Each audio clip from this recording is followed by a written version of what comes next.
Di balik rumah seorang janda kaya, tersembunyi rahasia kelam. Bapak tiri yang tampak saleh, ternyata menyimpan niat busuk. Dan malam ketika ia menanam santetnya, laut pun menuntut balasan. Selamat datang di Walang Sangit. Malam itu angin dari arah utara membawa bau anyir, yang entah dari mana asalnya. Di ujung sebuah desa kecil di Jawa Timur, berdiri sebuah rumah besar berwarna putih gading. Dulu rumah itu dikenal sebagai tempat paling ramai setiap kali bulan Ramadan tiba. Rumah milik almarhum Pak Haji Darsun, seorang pedagang kaya yang dermawan. Tapi sejak kepergiannya 2 tahun lalu, rumah itu berubah jadi tempat yang sunyi, seperti kehilangan jiwa penghuninya. Kini, rumah itu ditempati oleh Bu Haji Sumarni, istri almarhum. Perempuan paruh baya yang selalu berpakaian sopan, lembut tutur katanya, dan dihormati warga karena kebaikannya. Namun beberapa bulan terakhir ada hal yang berubah darinya. Tatapannya kosong, langkahnya pelan seperti orang yang kehilangan arah. Dan konon perubahan itu dimulai sejak seorang lelaki bernama Rifai datang ke dalam hidupnya. Rifai, pria berumur 40-an, wajahnya keras dan matanya tajam seperti mata ular. Ia dulu mandor di kebun karet milik almarhum Pak Haji. Orangnya pandai bersilat lidah, punya pembawaan sopan di depan orang banyak, tapi di balik itu ada sesuatu yang aneh.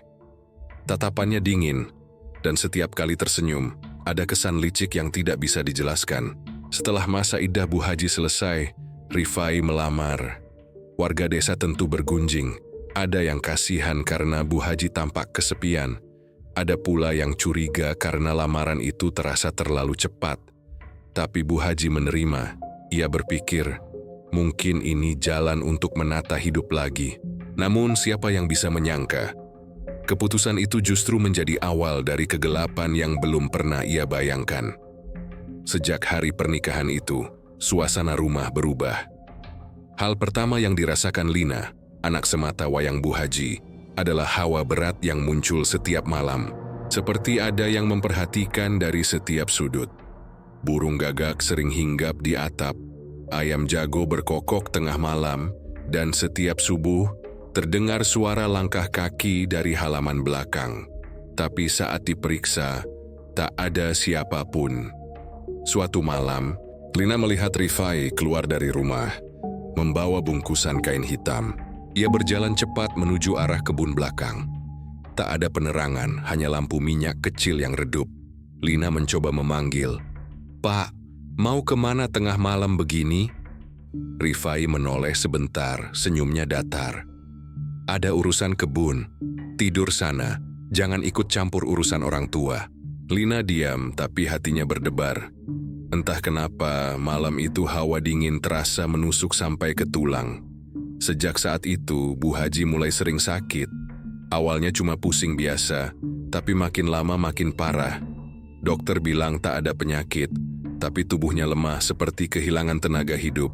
Yang lebih aneh lagi, setiap kali Bu Haji tidur, ia mengigau. Menyebut nama suaminya yang pertama, almarhum Pak Haji. Kadang-kadang, ia menjerit seolah sedang disakiti seseorang. Lina mulai gelisah. Ia merasa rumah ini sudah bukan rumahnya lagi. Setiap kali ia melangkah di lorong panjang menuju kamar ibunya, hawa dingin menyambut. Lampu sering berkedip dan bau busuk seperti daging busuk tercium dari arah dapur. Tapi anehnya, hanya dia yang bisa mencium bau itu. Sampai suatu sore, saat matahari hampir tenggelam, Lina melihat sesuatu di halaman belakang. Di bawah pohon mangga, tanah tampak baru digali. Ada bekas abu dan sisa pembakaran daun pisang. Di atasnya berdiri wadah tanah liat kecil berisi bunga layu dan kain putih yang sudah menghitam. Lina menatap lama, bulu kuduknya berdiri. Saat ia menunduk lebih dekat, seekor ular kecil melintas cepat dari bawah wadah itu. Ia berlari masuk ke rumah tapi langkahnya tertahan ketika mendengar suara dari ruang tamu. Suara bapak tirinya sedang berbicara sendiri. "Sudah, Ki, jangan buru-buru. Kalau sudah lemah, baru kita ambil. Harta itu hak saya juga." Suara Rifai rendah, pelan tapi penuh nafsu. Lina menahan napas di balik dinding. Ia tahu yang disebut Ki itu bukan orang biasa. Malamnya ketika semua tidur, Bu Haji menggigil hebat. Matanya melotot, napasnya tersengal, seolah sedang melihat sesuatu yang tidak tampak oleh orang lain. Lina memegang tangan ibunya yang dingin seperti es. "Bu, istighfar, Bu." "Ada apa ini, Bu?" Bu Haji hanya berbisik pelan. Dia datang. Laki-laki itu bawa bayangan hitam. Dia mau ambil nyawa ibu. Lalu tubuhnya kejang dan terkulai lemah. Lina menjerit, tapi Rifai datang dengan wajah datar. "Udah kubilang jangan bikin ribut malam-malam. Kalau ibumu sakit, besok panggil mantri. Sekarang tidur." Nada suaranya tegas tapi dingin. Ia lalu menutup pintu kamar dan berjalan pergi. Dari celah pintu, Lina melihat Rifai membuka bungkusan hitamnya. Sekilas terlihat botol kecil berisi cairan merah gelap dan rambut yang melilit di sekeliling tutupnya. Malam itu hujan turun deras. Petir menyambar pohon mangga di belakang rumah. Pohon yang tadi siang Lina lihat ada wadah aneh. Suara ledakan keras menggema dan seolah-olah dari dalam tanah terdengar jeritan samar, panjang dan seram. Narator berhenti sejenak. Ada orang yang bilang, ketika tanah menjerit, itu bukan tanah biasa. Itu tempat di mana sesuatu yang bukan manusia bersemayam. Sejak malam itu tak ada lagi ketenangan di rumah Bu Haji. Kadang terdengar suara tangisan perempuan tua dari sumur belakang. Kadang bau darah muncul begitu saja di ruang makan. Dan yang paling menakutkan, setiap kali azan maghrib berkumandang, Rifai selalu menutup pintu rapat-rapat, mematikan lampu. Lalu duduk di pojokan sambil menatap lilin yang menyala di depannya. Tidak ada yang tahu pasti apa yang dilakukan Rifai setiap malam. Tapi satu hal yang jelas, Bu Haji makin lemah, Lina makin ketakutan, dan rumah itu perlahan berubah menjadi tempat di mana kegelapan tinggal. Keserakahan, kata narator pelan, adalah pintu paling mudah bagi setan untuk masuk ke hati manusia. Dan ketika manusia sudah dikuasai setan, tak ada lagi batas antara dosa dan darah. Bu Haji Sumarni, perempuan yang dulu dikenal seantero desa karena kebaikan dan kemurahan hatinya. Hidupnya dulu tenang, penuh ibadah. Ia pernah berkata pada tetangga dekatnya, "Kalau saya sudah tua, saya cuma ingin tenang di rumah, ngaji, dan nunggu waktu dipanggil Gusti Allah." Tapi takdir tidak sebaik harapannya. Sejak suaminya, almarhum Pak Haji Darsun, meninggal karena serangan jantung, Bu Haji jatuh dalam kesepian yang panjang.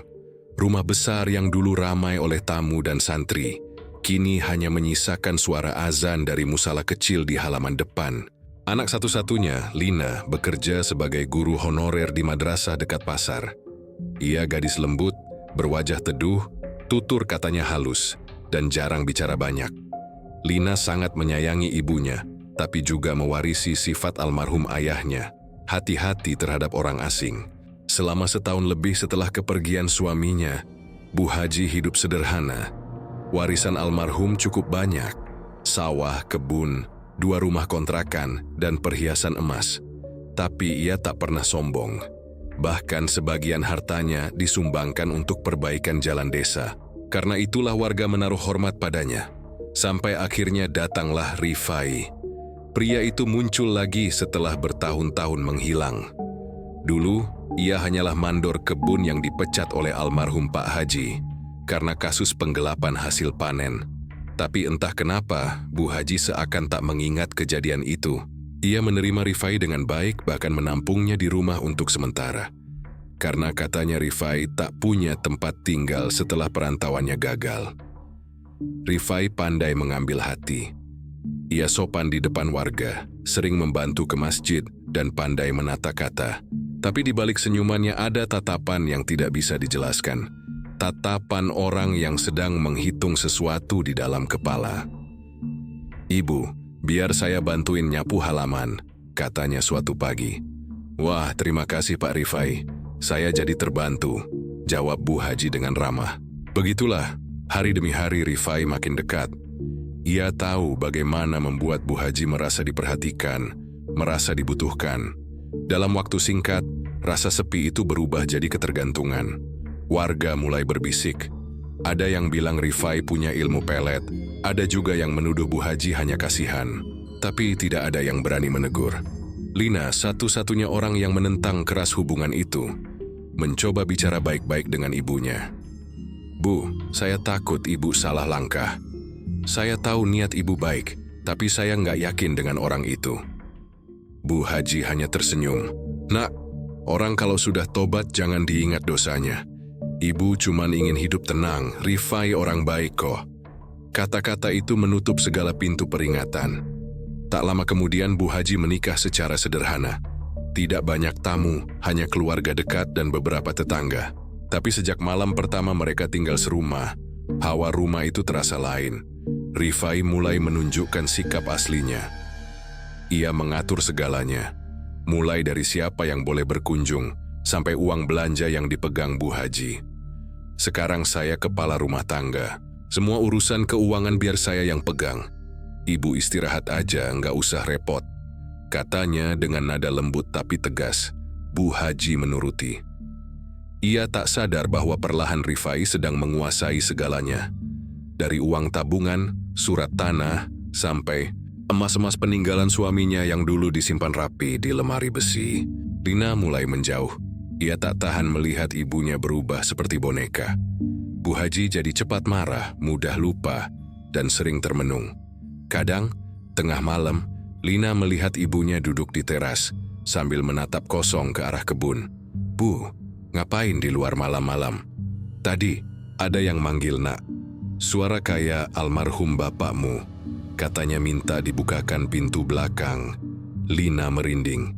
Pintu belakang adalah arah menuju gudang, tempat yang sejak Rifai datang, selalu dikunci rapat. Sejak malam itu, warga sekitar mulai melihat keanehan. Kadang dari jalan depan rumah terlihat sinar lilin menari-nari di jendela tengah malam. Kadang terdengar suara seperti orang melafalkan mantra. Tapi anehnya, setiap pagi, Rifai tetap keluar dengan wajah tenang, menyapa orang-orang seolah tidak terjadi apa-apa. Pagi, Pak. Capek nyangkul semalam?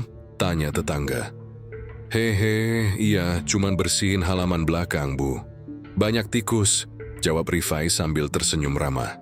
Tak ada yang berani curiga lebih jauh.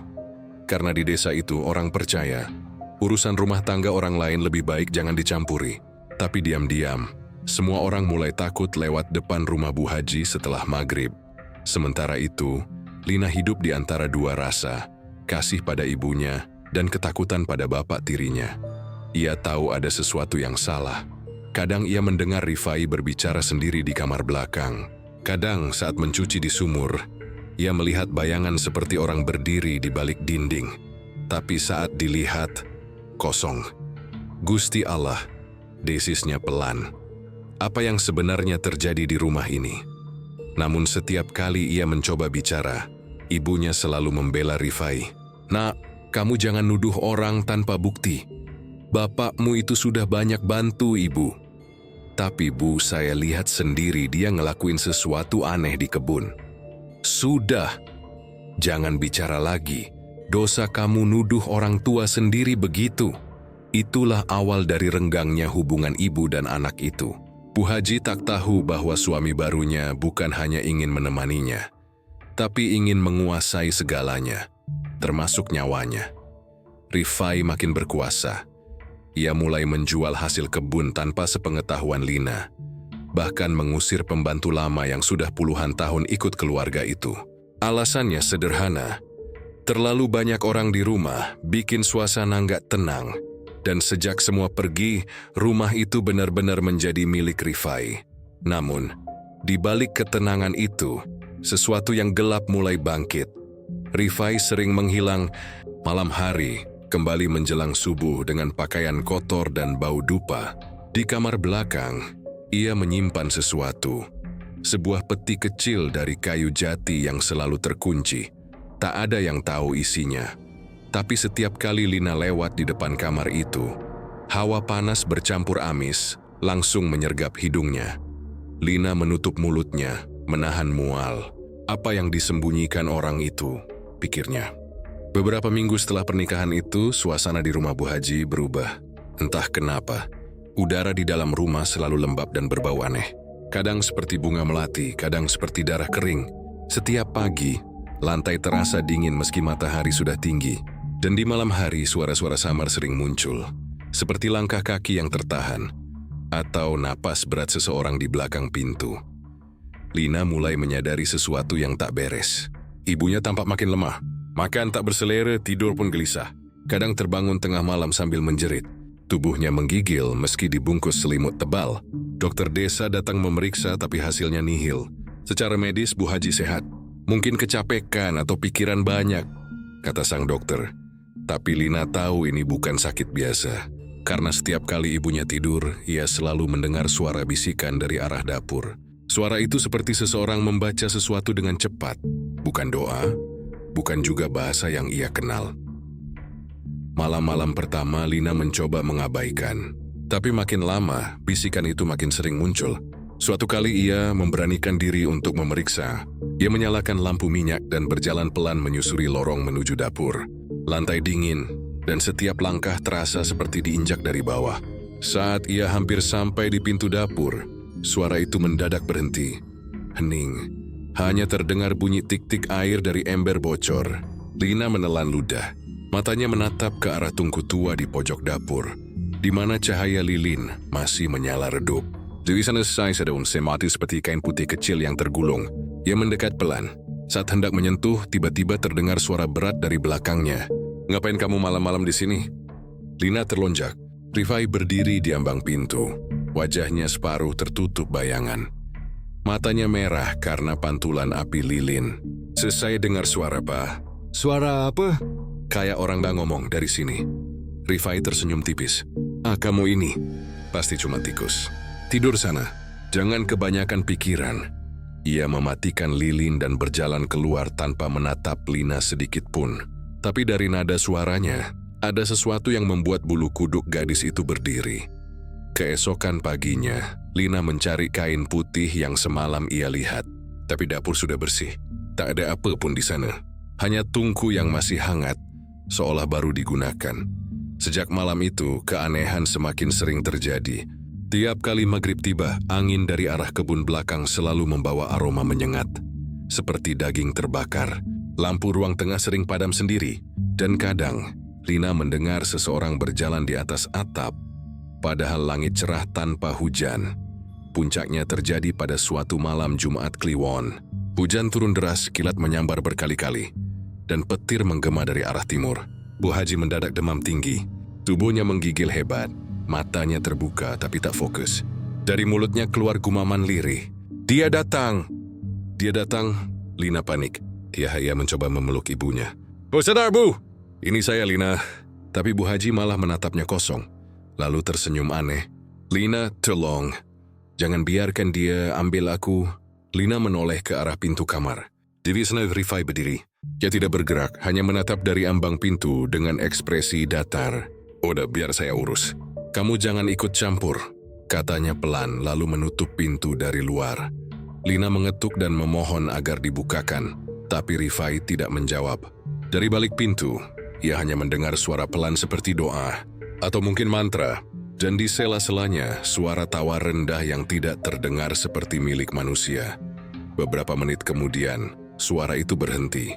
Rifai keluar, wajahnya tenang. "Ibuku gimana?" tanya Lina dengan suara bergetar. "Sudah tidur. Jangan ganggu. Besok juga sembuh," jawabnya datar. Tapi malam itu Bu Haji tidak benar-benar tidur.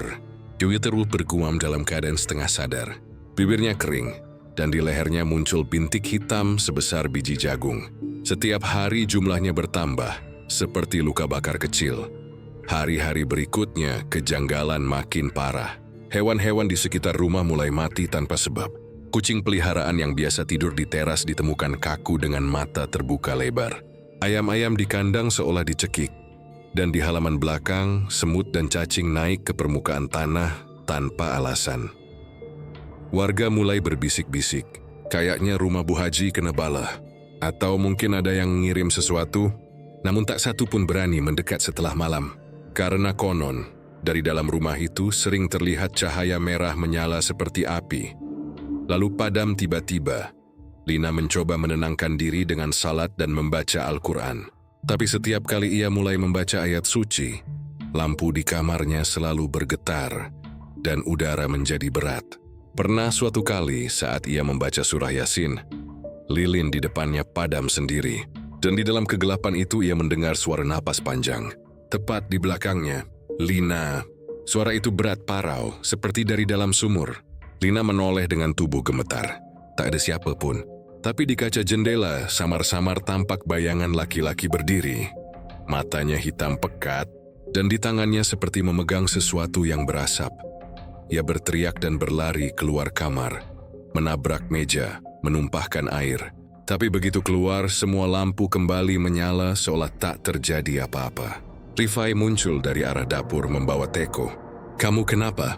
"Saya lihat orang di jendela." Mungkin bayangan kamu sendiri." "Sudah, jangan histeris. Orang kalau terlalu takut, pikirannya suka main." Lina menatap Rifai lama. Wajahnya tenang, terlalu tenang. Dan di bawah kuku tangannya, ada noda merah seperti tanah basah. "Bapak habis dari mana?" tanya Lina pelan.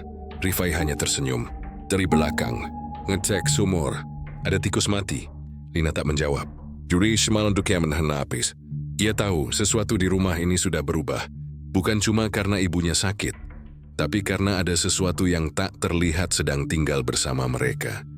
Malam itu, Lina tidak tidur. Ia duduk di kamar, memeluk mushaf kecil menatap pintu yang setengah terbuka. Dari luar, terdengar langkah kaki berputar di sekitar rumah. Kadang cepat, kadang lambat. Kadang disertai bisikan lirih. Suara perempuan menangis memohon, entah dari mana asalnya. "Tolong, jangan ambil aku. Ampun, jangan bawa aku." Dan di tengah hujan yang belum berhenti, terdengar suara ketukan 3 kali di pintu kamarnya. Tok, tok, tok. Lina tak berani menjawab. Jemi hanya berbisik pilan gini, "Allahu Akbar. Siapapun itu jangan masuk." Ketukan itu berhenti. Tapi dari bawah pintu terlihat bayangan kaki, berdiri lama, tidak bergerak sedikit pun.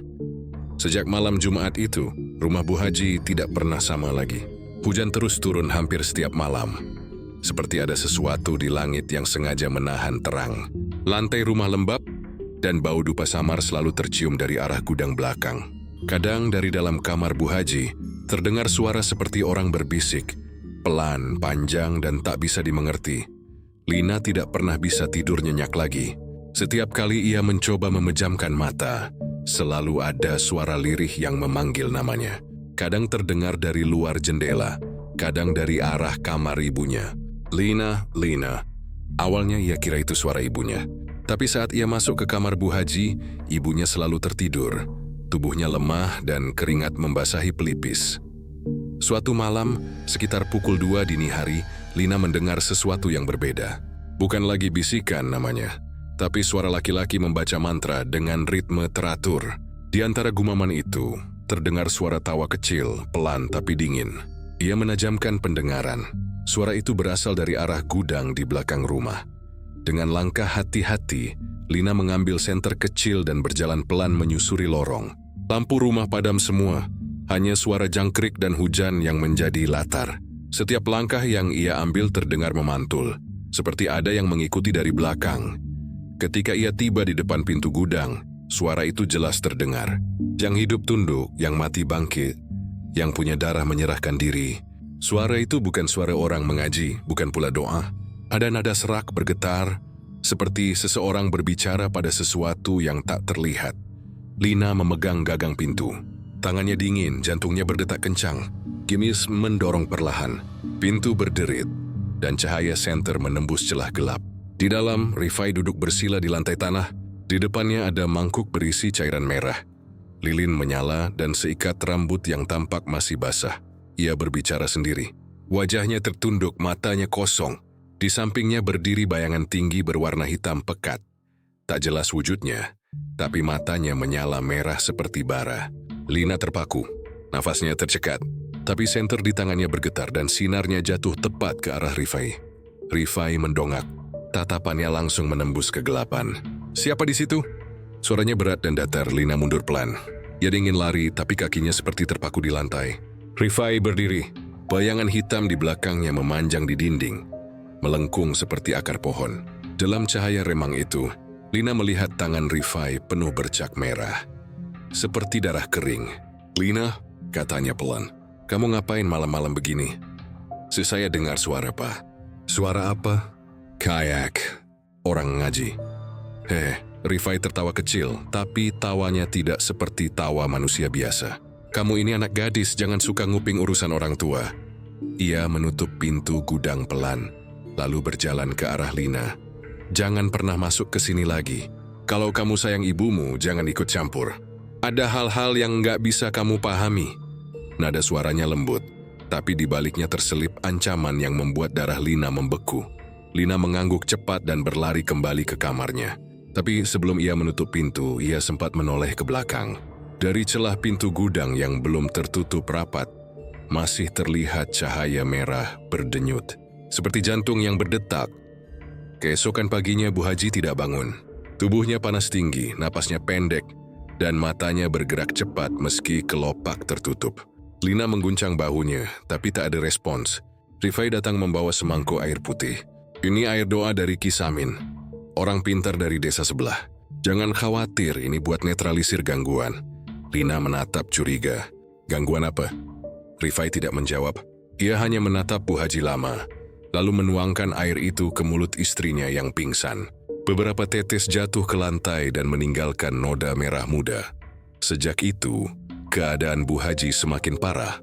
Kadang ia bicara sendiri dalam tidurnya, kadang menangis, kadang tertawa tanpa sebab. Suatu malam, Lina mendengar ibunya berbisik dengan suara yang bukan suaranya sendiri. Serak dan berat, seperti suara laki-laki tua. "Aku belum mau pergi. Harta ini belum lunas." Lina mundur ketakutan. Ia menyalakan lampu dan memanggil Rifai. Tapi Rifai hanya datang, menatap ibunya sebentar, lalu berkata, "Itu cuma gangguan mimpi. Sudah, jangan dibesar-besarkan." Namun malam-malam berikutnya membuktikan bahwa ini bukan sekadar mimpi. Pintu kamar sering terbuka sendiri, tirai bergoyang meski jendela tertutup rapat. Dan suatu malam, ketika Lina duduk membaca doa, tiba-tiba lampu padam, dan suara seseorang berbisik di telinganya. "Pergi sebelum kamu ikut sakit kayak ibumu." Ia menjerit dan menoleh. Tak ada siapapun. Tapi di dinding, bayangan hitam bergerak cepat menuju arah gudang. Kadang bisikan gaib bukan sekadar suara dari makhluk halus, tapi gema dari niat jahat manusia yang sudah menyerahkan jiwanya pada kegelapan. Malam-malam berikutnya menjadi neraka bagi Lina. Ia tak bisa membedakan mana mimpi, mana nyata. Pernah suatu kali ia mendengar suara ibunya memanggil dari luar kamar. Tapi saat ia membuka pintu, yang berdiri di sana bukan ibunya, melainkan sosok hitam menyerupai Rifai. Tapi wajahnya hancur, matanya kosong, dan kulitnya seperti meleleh. "Lina, Senai, bantu Bapa." Suaranya berat dan bergaung, membuat udara di sekitar bergetar. Lina menutup pintu keras-keras sambil membaca doa. Ketika ia membuka mata, sosok itu sudah hilang. Tapi di lantai depan pintu ada bekas kaki basah, meninggalkan jejak lumpur berwarna merah. Pagi harinya, Rifai bertingkah seolah tak terjadi apa-apa. Dia duduk di beranda sambil menyeruput kopi, memandangi kebun. "Semalam kamu ribut apa? Bapak dengar kamu teriak, 'Ada orang di depan kamar.'" "Orang? Hah? Di rumah ini cuma kita bertiga. Jangan halu." Nada suaranya datar, tapi matanya menatap Lina lama dalam seolah tahu sesuatu. Hari demi hari Lina semakin tertekan. Ia merasa seperti hidup di antara dua dunia. Dunia nyata yang dingin dan sunyi, dan dunia gaib yang mengintai dari balik dinding. Dan setiap malam bisikan itu terus datang. Kadang terdengar lembut, kadang keras seperti lolongan anjing. "Serahkan ibumu. Harta itu sudah ditagih, darah sudah dibayar." Lina menangis, menutup telinga, membaca doa sekuat tenaga. Tapi suara itu semakin keras. Sampai akhirnya, suatu malam dari arah gudang, terdengar suara tawa Rifai bersaut-sautan dengan suara lain. Lebih berat, lebih dalam, dan jelas bukan suara manusia. Pagi itu, angin terasa aneh. Udara di rumah Bu Haji lebih dingin dari biasanya. Seperti ada sesuatu yang merayap dari bawah lantai. Lina duduk di dekat ranjang ibunya yang masih terbaring. Wajah Bu Haji tampak semakin pucat, bibirnya kering, dan kulit di sekitar matanya menghitam. Kadang tubuhnya menggigil tanpa sebab, seperti diserang rasa takut yang tak terlihat. Rifai sudah pergi sejak subuh. Katanya mau ke rumah Kisamin lagi, minta air penetral. Tapi sejak ia sering ke sana, keadaan justru makin buruk. Lina mulai merasa bukan air penetral yang dibawa pulang Rifai, melainkan sesuatu yang sebaliknya. Siang itu, Lina beres-beres kamar Bu Haji. Saat ia hendak mengganti spray, tangannya menyentuh sesuatu di bawah bantal. Sebuah kantong kain hitam, dililit benang merah dan basah di bagian ujungnya. Awalnya ia mengira itu jimat biasa. Tapi ketika ia buka perlahan, bau amis langsung menusuk hidung. Di dalamnya ada segumpal tanah liat bercampur rambut, paku karatan, dan potongan kuku manusia. Lina menjerit pelan, menjatuhkan kantong itu ke lantai. Ia menatap benda itu dengan gemetar. Astagfirullah. Ini apaan, Bu? Tak ada jawaban. Tapi dari tubuh Bu Haji terdengar suara mengerang. Pelan tapi jelas. Seolah benda itu punya ikatan langsung dengan dirinya. Lina menutup kantong itu cepat-cepat dan memasukkannya ke dalam wadah plastik. Ia memutuskan untuk menguburkannya nanti sore. Namun rasa penasaran menuntunnya ke arah lain. Ada satu tempat yang belum pernah ia periksa sejak ayah tirinya datang, gudang belakang. Setiap kali ia lewat selalu ada bau dupa samar dan suara langkah kaki padahal tak ada orang. Sore itu saat Rifai belum pulang, Lina memberanikan diri. Jadi membawa senter, mengunci pintu rumah depan, lalu melangkah menuju gudang. Pintu kayu itu sudah usang, tapi terkunci rapat dengan gembok baru. Kenapa dikunci sih? Gumamnya. Joya mencari-cari alat dan menemukan linggis kecil di dapur. Dengan satu tarikan keras gembok itu patah. Begitu pintu terbuka, udara pengap menyambut. Aroma dupa bercampur busuk daging basi langsung menampar hidung. Lina menyalakan senter, menyorot sekeliling, dan dadanya serasa berhenti berdetak. Di sudut ruangan tergantung kain putih yang kotor oleh bercak merah. Di bawahnya ada mangkuk besar berisi air hitam pekat, dengan potongan bunga melati busuk dan darah ayam mengering di pinggirnya. Lilin-lilin kecil berjejer membentuk lingkaran, sebagian masih setengah terbakar. Di tengahnya ada foto Bu Haji yang terlipat dan diikat dengan tali anyaman janur kering. Ya Allah! Suara Lina bergetar. Ia melangkah mundur, tapi pandangannya tertumbuk pada sesuatu di bawah meja. Sebuah boneka kecil dari kain goni, menusuk paku di bagian perut dan dada. Wajah boneka itu dilukis kasar dengan arang, tapi matanya memakai dua manik yang mirip dengan manik gelang milik Bu Haji. Tangan Lina gemetar hebat. Semua potongan aneh di rumah itu, bisikan, demam, mimpi buruk, kini mulai masuk akal. Ini kerjaan siapa? Apa Bapak Rifai? Jeriseng boneka ayo. Tapi mendadak udara di sekitar berubah. Senter di tangannya berkedip, dan dari pojok ruangan terdengar suara berdesis pelan. Taruh kembali. Suaranya panjang, berat, dan bergema dari segala arah.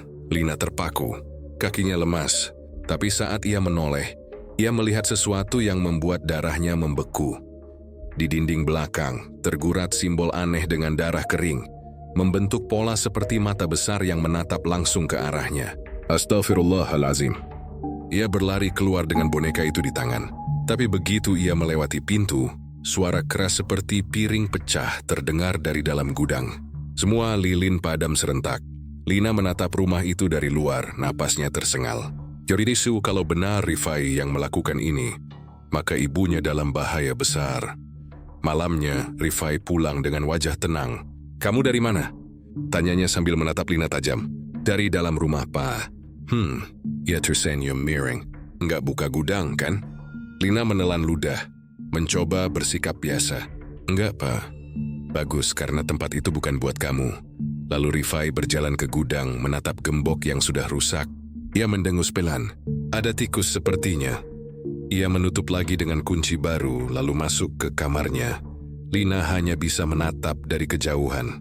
Ia tahu kalau malam nanti Rifai akan memulai ritual lagi.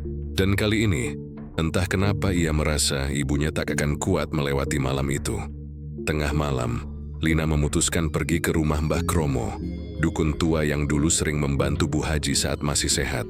Dengan berlari kecil menembus kabut, ia membawa boneka goni dan kantong hitam itu. Mbah Kromo yang sudah renta membuka pintu sambil menatap tajam benda di tangan Lina.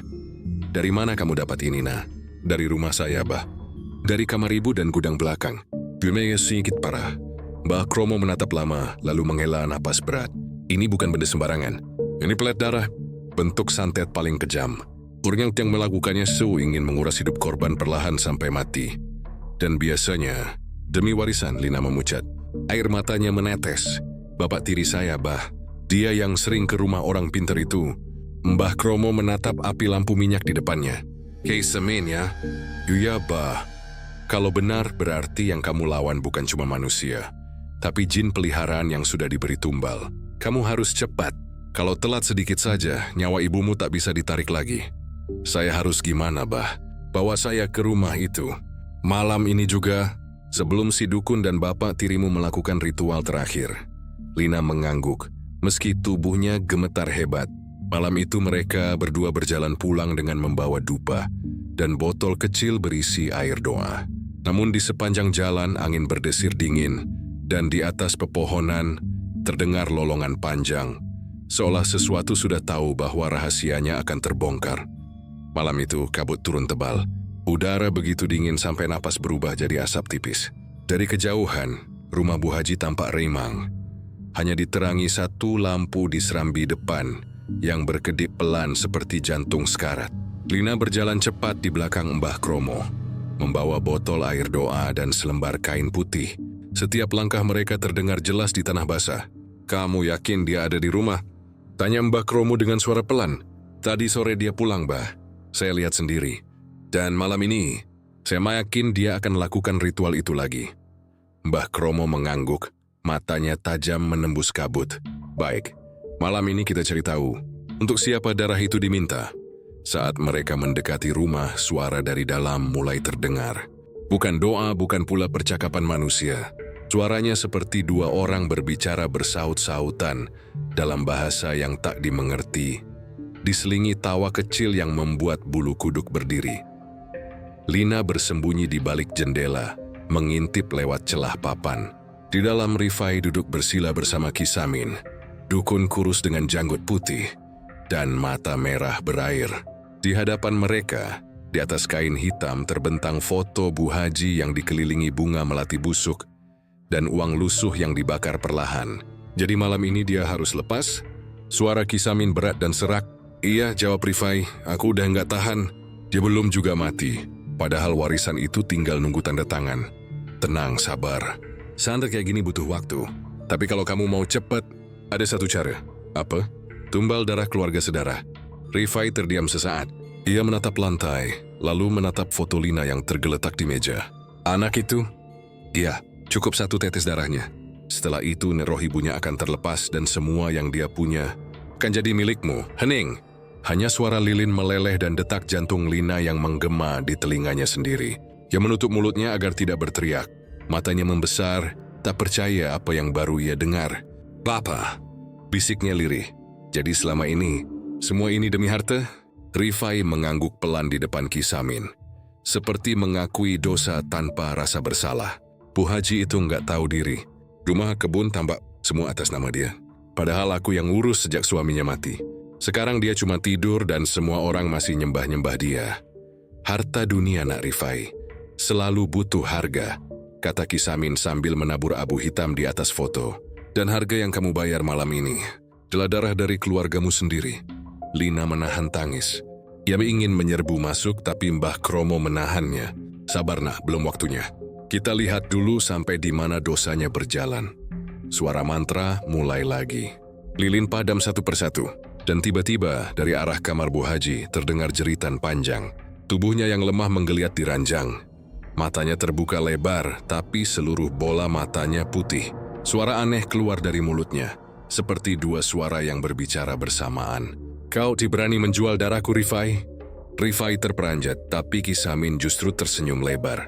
"Nah, tandanya berhasil." Rohnya mulai lepas. Ia mengambil mangkuk berisi air hitam dan menorehkan simbol di lantai. Namun saat ia melakukannya, tiba-tiba angin kencang masuk dari semua arah. Tirai menari liar, lampu padam dan suara menggeram terdengar dari bawah tanah. "Baik, saya bisilin, apa itu?" "Bukan arwah Bu Haji," jawab Mbah Kromo datar. "Itu jin laut." Penunggu pesugihan mereka, Kisamin menoleh ke arah jendela. Ada yang mengintip. Sekejap kemudian sesuatu menghantam jendela keras sekali.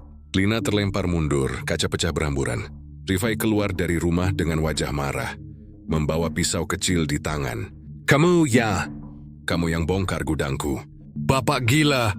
Ibu sekarat dan bapak malah diam. Rifai menodongkan pisau, matanya merah seperti terbakar. "Kamu tahu apa tentang ini? Semua yang kita punya itu karena aku. Karena aku rela berkorban buat keluarga ini." Berkorban? Dengan santet? Dengan darah ibu sendiri? Dia yang keras kepala. Kalau dia mati aku bisa hidup. Aku capek miskin, capek diremehkan. Semua orang lihat aku cuma suami tumpangan. Sekarang biar mereka tahu Rifai juga bisa kaya. Lina mundur pelan, air matanya jatuh tanpa sadar. "Berarti, Bapak memang mau bunuh ibu? Kalau itu satu-satunya jalan." Tiba-tiba, Mbah Kromo maju ke depan. "Kukup, Rifai!" Suaranya berat, seperti menggema dari dua arah sekaligus. "Kau udah melanggar batas. Kau bukan cuma melawan manusia, tapi juga hukum alam." Rifai menatap tajam. "Kau pikir bisa hentikan aku, Kromo tua? Jin laut sudah terikat. Bahkan kalau aku mati, arwah itu tetap milikku." Kisamin berdiri di belakangnya menepuk pundaknya pelan. "Sudah, serahkan gadis itu. Biar darahnya menutup perjanjian." Namun sebelum mereka sempat bergerak, bumi di bawah kaki mereka bergetar. Dari arah kamar Bu Haji terdengar suara keras, seperti kaca pecah dan air tumpah sekaligus. Bau amis menyebar ke seluruh rumah, dan dari dalam kamar muncul angin berputar, membawa suara rintih perempuan. "Rifai, apa yang kau lakukan pada aku?" Suara itu membuat Kisamin mundur 2 langkah. Tidak mungkin. Belum waktunya roh itu lepas. Mbah Kromo mengangkat botol air doa dan menaburkannya ke tanah. Asap putih keluar dari lantai, membentuk bayangan samar wajah Bu Haji. Tapi matanya menatap Rifai penuh amarah. "Aku kasih kamu tempat tinggal. Aku percayai kamu sebagai suami. Tapi ternyata kamu cuma haus harta." Rifai menjerit. Tubuhnya seperti terbakar dari dalam. Ia memegangi dada, berteriak lalu ambruk di lantai. Kisamin mencoba membaca mantra, tapi suaranya lenyap ditelan angin. Semua lilin di rumah padam bersamaan, menyisakan satu aroma gosong dan darah. Mbah Kromo menatap Lina. "Sekarang kamu tahu, nah, motifnya bukan karena cinta, tapi karena rakus. Dan keserakahan kalau bersatu dengan ilmu hitam, akan jadi racun yang bahkan arwah pun enggan memaafkan." Lina menangis di pelukan Mbah Kromo, sementara dari dalam rumah masih terdengar jeritan Rifai, yang berubah menjadi tawa. Tawa yang lama-kelamaan semakin serak, semakin jauh, dan akhirnya menghilang di tengah malam yang pekat. Sejak malam terbongkarnya rahasia Rifai, rumah Bu Haji tak pernah benar-benar tenang. Angin di sekitar rumah berubah arah setiap malam, membawa bau amis dan tanah basah.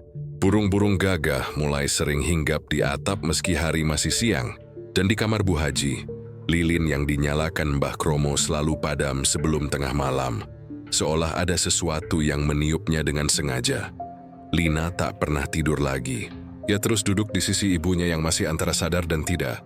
Kadang Bu Haji membuka mata dan berbisik pelan. "Jangan biarkan dia dekat-dekat, nah. Dia bukan manusia lagi." Kalimat itu membuat dada Lina sesak, karena ia tahu yang dimaksud ibunya adalah Rifai. Rifai sudah tidak pulang sejak malam ritual terakhir itu. Tapi keanehan justru makin parah. Setiap tengah malam terdengar suara langkah kaki berat dari arah gudang. Padahal pintunya sudah dikunci dan disiram air doa. Kadang terdengar suara seseorang tertawa kecil di dapur. Kadang suara barang jatuh, padahal rumah kosong. Mbah Kromo yang berjaga di ruang depan hanya berkata, "Jangan jawab apapun yang kamu dengar malam ini. Karena yang memanggil bukan manusia." Malam ketiga setelah ritual gagal. Langit di atas rumah Bu Haji berwarna merah kehitaman. Petir berkilat tanpa suara. Lina sedang menyiapkan air untuk ibunya. Saat tiba-tiba jendela terbuka sendiri. Angin dingin menerpa, membuat lilin padam serentak. Dari luar terdengar langkah kaki menyeret sesuatu. Pelan tapi berat, mendekat ke arah pintu. Srek, srek, srek. Lina menatap ke arah sumber suara dengan tangan gemetar. Pintu bergetar, gagangnya bergerak pelan. Joya mundur beberapa langkah. Lalu dari celah bawah pintu terlihat air hitam mengalir masuk perlahan. Air itu kental, berbau busuk seperti bangkai ikan. "Mbau!" teriak Lina. Mbah Kromo datang cepat membawa dupa yang masih menyala.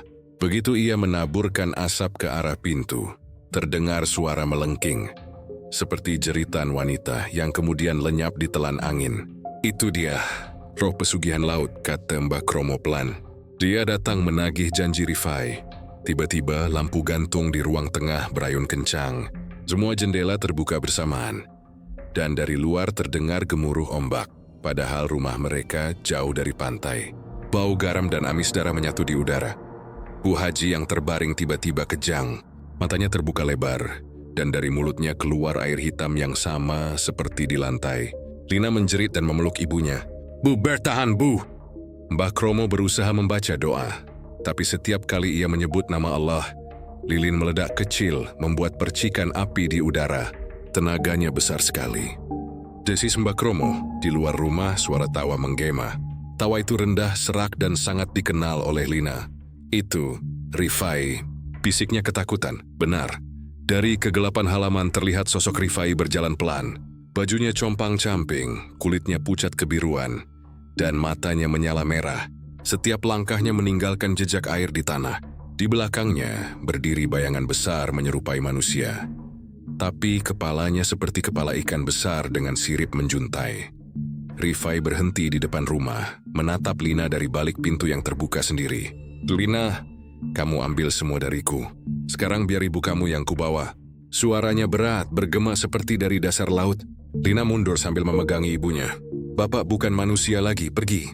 Aku nggak pergi sebelum yang aku mau lunas." Rifai mengangkat tangannya dan tiba-tiba, semua air di lantai berputar, membentuk pusaran kecil. Dari dalamnya muncul tangan-tangan hitam berlendir yang mencoba meraih kaki Bu Haji. Mbah Kromo menancapkan keris kecil ke tanah dan membaca ayat dengan suara lantang. Asap putih menyembur keluar, menahan tangan-tangan itu sejenak.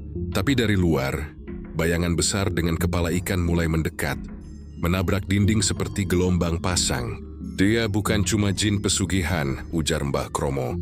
"Dia iblis penjaga perjanjian laut. Rifai sudah jadi bagiannya." Tiba-tiba Rifai menjerit kesakitan. Tubuhnya pecah di beberapa bagian, seperti kulitnya dikoyak dari dalam. Darah hitam menyembur, tapi wajahnya malah tersenyum. "Kalau aku nggak bisa hidup, maka semua yang aku sentuh ikut mati." Ia mengarahkan tangannya ke arah Lina. Seketika tubuh Lina terasa berat, kepalanya pusing dan pandangannya gelap. Dalam kabur itu, ia melihat sekelebat bayangan ibunya yang bangkit dari ranjang. Menatap Rifai dengan mata tajam penuh cahaya putih. "Kau sudah melampaui batas, Rifai." Suara Bu Haji bergema lembut tapi tegas. "Aku tidak akan biarkan kau sentuh anakku." Tubuh Bu Haji melayang perlahan dari ranjang, dikelilingi cahaya putih seperti kabut bulan. Semua benda di rumah bergetar. Rifai mundur, menjerit. Tapi bayangan laut di belakangnya justru menarik tubuhnya ke arah luar, seolah menyeretnya kembali ke dunia asalnya. "Aku belum selesai." "Belum!" teriak Rifai, tapi suaranya memudar, tenggelam bersama suara ombak yang semakin jauh. Seketika rumah menjadi hening. Air hitam di lantai mengering, bau amis lenyap. Bu Haji jatuh pingsan ke pelukan Lina. Mbah Kromo bersujud, tubuhnya gemetar hebat. "Sudah selesai, Bah?" tanya Lina dengan suara lemah. "Belum nak, jin itu belum pergi sepenuhnya. Dia akan kembali kalau darah yang ditagih belum ditebus." Lina menatap ibunya yang kini lemah tak berdaya. Air matanya jatuh tanpa suara. "Apa yang harus saya lakukan, Bah?" "Kita harus lakukan ritual pembalikan. Hanya dengan itu semua perjanjian Rifai bisa diputus selamanya." 3 hari setelah malam mengerikan itu, suasana rumah Bu Haji masih sunyi dan mencekam. Lina duduk di serambi, memandangi halaman yang kini penuh daun kering. Burung tak lagi mau hinggap di pohon depan, dan setiap malam hawa dingin menusuk sampai tulang. Seolah rumah itu masih menyimpan sesuatu yang belum benar-benar pergi. Mbah Kromo datang membawa buntelan kain putih dan kendi tanah liat. Wajahnya terlihat letih, tapi matanya tetap tajam. "Sudah waktunya, Lina," katanya lirih. "Kita harus balikan apa yang dulu dicuri Rifai dari laut." Lina menatap Mbah Kromo, bingung. "Balikan? Ritual pembalikan, nah. Segala pesugihan, segala santet, semua ilmu hitam yang dia pakai harus dikembalikan. Kalau tidak, roh laut itu akan tetap menagih. Dan yang jadi gantinya nanti." "Sisi kamu tahu ibumu." Lina terdiam. Ia memandang ibunya yang kini terbaring lemah. Wajahnya pucat tapi damai. Kalau itu satu-satunya cara, saya siap, bah. Malam itu bulan sabit menggantung rendah. Angin bergerak pelan, tapi dinginnya seperti air es. Mbah Kromo menyiapkan lingkaran garam di halaman belakang. Di tengahnya ada kendi tanah liat, dupa, dan keris pusaka kecil yang sudah dibungkus kain kuning. Bu Haji diletakkan di atas tikar putih di dekat pintu. Tubuhnya dibungkus selendang dan dikelilingi 4 lilin kecil. Ritual ini nggak cuma untuk menolak bala, ujar Mbah Kromo. Ini pemutus. Artinya, kita harus hadapi arwah yang dulu dipanggil Rifai dan kembalikan apa yang jadi miliknya. Lina mengangguk meski tangannya gemetar. Mbah Kromo mulai membakar dupa, asap putih naik tinggi, membentuk pusaran di udara. Joni lalu membaca doa pelan. Suaranya berat, kadang bergetar, seperti menahan sesuatu yang tidak terlihat. Lina pegang kendi itu. Jangan sampai jatuh apapun yang kamu dengar. Lina memegang kendi erat-erat. Tapi tak lama kemudian tanah di bawah mereka bergetar pelan. Suara gemuruh seperti ombak terdengar dari jauh. Angin membawa bau amis laut. Dan dari arah utara terdengar suara seretan rantai. Krak, krak, shriek. Lina memejamkan mata. Di depan matanya, asap dupa membentuk bayangan Rifai. Tubuhnya separuh manusia, separuh hitam seperti lumpur. Matanya menyala merah, dan dari mulutnya keluar suara 2 nada. Setengah manusia, setengah makhluk laut. Kalian mau ambil yang jadi hakku? Bukan hakmu, Rifai, balas Mbah Kromo. Kau curi dari laut, kau jual dengan darah orang lain. Sekarang waktunya dikembalikan. Rifai tertawa keras. Kembalikan? Kalau aku sudah mati, kenapa kalian masih takut? Tiba-tiba dari dalam kendi air berdesir. Suara bisikan muncul, banyak, cepat, tumpang tindih. Seperti orang-orang berdoa, tapi dalam bahasa yang tak dikenal. Kendi itu bergetar hebat, lalu muncul semburan air hitam yang melayang ke langit, membentuk sosok besar berkepala ikan, roh laut penjaga pesugihan. Mata makhluk itu menyala biru kehijauan. Suaranya bergemuruh seperti gelombang menghantam karang. Manusia, janji darah belum lunas. Bu Haji tiba-tiba sadar, membuka mata lalu berkata pelan tapi jelas, Aku tidak pernah berjanji padamu. Yang berjanji sudah mati. Ambillah kembali apa yang dia rampas darimu, tapi biarkan keluargaku. Makhluk itu menatapnya, lalu mengeluarkan suara rendah panjang, seperti raungan paus dari dalam air. Tubuh Rifai yang masih melayang di udara tampak tersiksa. Ia menjerit, berusaha melepaskan diri, tapi tangan-tangan air hitam muncul dari bawah, menariknya kembali ke bawah tanah. Ampuni aku. Jangan biarkan aku di bawah sana. Tapi Mbah Kromo sudah mengangkat keris pusaka dan menancapkannya tepat di depan lingkaran garam. Cahaya putih keluar dari tanah, menyilaukan mata. Asap dari dupa menyatu, membentuk pusaran cahaya yang menarik semua bayangan hitam masuk ke dalam kendi. Suara jeritan Rifai, suara air, dan suara ombak bercampur jadi satu. Keras menggema, lalu hilang dalam satu ledakan cahaya. Lilin di sekitar Bu Haji padam bersamaan. Semua menjadi hening. Beberapa saat kemudian angin berhenti. Bau amis menghilang. Kendi di tengah lingkaran kini retak, tapi dari celahnya keluar cahaya lembut kebiruan. Mbah Kromo tersenyum kecil. Sudah selesai nak, semua sudah kembali ke asalnya. Lina menatap sekeliling. Langit terlihat jernih. Bulan yang tadi pucat kini bersinar terang. Ia berlutut di samping ibunya, menggenggam tangan Bu Haji yang perlahan membuka mata. Sudah berakhir nak? Iya Bu, semua sudah pergi. Bu Haji menatap ke langit dengan mata berkaca. Semoga arwah Rifai juga bisa tenang. Sejak ritual pembalikan dilakukan, rumah Bu Haji kembali tenang. Ayam berkokok setiap pagi. Angin sore tak lagi membawa bau amis laut, dan suara azan kembali terdengar jelas tanpa gangguan. Namun Lina tahu, kedamaian itu adalah hasil dari perjuangan yang berdarah dan berair mata. Ia masih sering bermimpi, melihat Rifai berdiri di tepi laut, menatapnya dari kejauhan dengan mata kosong. Tapi kali ini tubuh Rifai bukan lagi daging, melainkan lumpur hitam yang menetes ke pasir, seolah terus larut bersama ombak. Di suatu malam ketika Lina duduk di serambi sambil memegang tasbih peninggalan ibunya, ia mendengar suara laut dari kejauhan, padahal rumah mereka jauh dari pantai. Lalu suara itu berubah menjadi bisikan lirih. Aku tidak pernah bermaksud menyakitimu, Lina. Suara itu lembut tapi getir. Lina menatap sekeliling. Tak ada siapa-siapa. Hanya angin malam yang berhembus pelan. Jiriabi memejamkan mata, meneteskan air mata lalu berbisik, "Pergilah, Pak. Semoga Allah terima taubatmu. Kalau memang masih ada." Narator berbicara pelan, menuntun penonton ke alam lain, dunia setelah kematian Rifai. Di bawah laut yang dalam, di tempat di mana cahaya tak bisa menembus, ada ruang yang tak terlihat manusia. Di sanalah roh-roh pesugihan laut bersemayam. Tubuh Rifai kini terikat rantai dari batu karang. Di sekelilingnya makhluk-makhluk aneh, dengan tubuh separuh ikan dan wajah manusia. Matanya kosong, tapi setiap kali air laut beriak, wajah-wajah itu seperti berubah. Kadang menangis, kadang tertawa. Rifai berusaha berteriak, tapi setiap kali mulutnya terbuka, air asin masuk dan membakar paru-parunya yang sudah bukan lagi paru-paru manusia. "Aku hanya ingin kaya, hanya ingin dihargai." Suara itu bergema, tapi tak ada jawaban. Dari kegelapan muncul sosok besar, penunggu laut selatan. Tubuhnya tinggi, kulitnya bersisik hijau tua, dan matanya bersinar biru seperti fosfor. Ia menatap Rifai dengan tatapan tajam. "Kau berani meminta kekayaan tanpa izin, menukar cinta dengan darah. Sekarang darahmu jadi milik laut." Sosok itu menggerakkan tangannya. Rantai di tubuh Rifai mengencang. Dari dasar laut muncul tangan-tangan hitam yang menariknya ke bawah. Jeritan Rifai bergema, tapi tak terdengar oleh manusia. "Maafkan aku, Bu Haji. Lina." Suara terakhir itu tenggelam bersama tubuhnya yang larut dalam kegelapan abadi. Di dunia atas, Bu Haji bermimpi malam itu. Dalam mimpinya, ia melihat Rifai datang dengan wajah bersih, berpakaian putih lusuh, berdiri di depan rumah sambil menunduk. "Maafkan aku, Bu," katanya lirih. Bu Haji tersenyum kecil. "Aku sudah memaafkanmu sejak lama. Semoga Allah juga memaafkanmu." Ketika Bu Haji terbangun, air matanya menetes. Dia tahu, arwah itu akhirnya menemukan ketenangan. Meski tidak di surga, setidaknya tidak lagi tersiksa. Beberapa bulan berlalu, Lina memutuskan menjual sebagian harta warisan dan membangun pesantren kecil untuk anak yatim.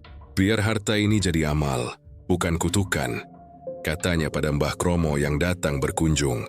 Mbah Kromo mengangguk pelan. "Itu jalan yang benar. Jangan biarkan darah kotor mengalir lagi." Sejak itu rumah tua Bu Haji berubah menjadi tempat mengaji. Namun setiap kali malam Jumat tiba, orang-orang yang lewat di depan rumah sering mengaku mencium bau garam laut yang samar. Ada pula yang bilang, mereka mendengar suara lelaki berbisik dari arah halaman belakang, "Jaga dia baik-baik. Jangan biarkan yang gelap mendekat lagi." Kisah kejamnya santet Bapak Tiri demi menguasai harta Bu Haji bukan sekadar tentang pesugihan, dendam dan azab. Ini adalah cerita tentang manusia, tentang bagaimana keserakahan bisa menutup mata hati, dan bagaimana cinta yang tulus kadang kalah oleh hawa nafsu yang buta arah. Rifai bukan dilahirkan sebagai iblis. Dia hanyalah seorang lelaki yang tak puas dengan hidupnya, yang merasa kecil di hadapan kekayaan orang lain. Dan ketika rasa iri berakar di hati, setan tak perlu mengetuk 2 kali. Pintu sudah terbuka lebar.